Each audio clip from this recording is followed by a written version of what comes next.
Ixi, rapaz, o cara tá pegando dinheiro. Mas pelo visto aquele cara tá me caçando eu. Aquele cara que achou o dinheiro na estrada, rapaz.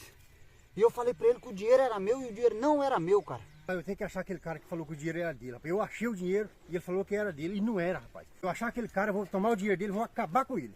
Ele largar de ser mentiroso. Opa! Vou falar pra você. Pode falar. E aí, você achou o cara que pegou meu dinheiro? Não, não achei não, ué. Ué? Não achei ninguém não. Você não disse que ia procurar ele pra mim? Não, mas não achei não. Não achei Pois é, não. deixa eu falar pra você. Se você conseguir recuperar menos um pouco desse dinheiro meu, eu te dou uns 200 pra você. Tá bom pra você? 200? É, praticamente 2 diárias.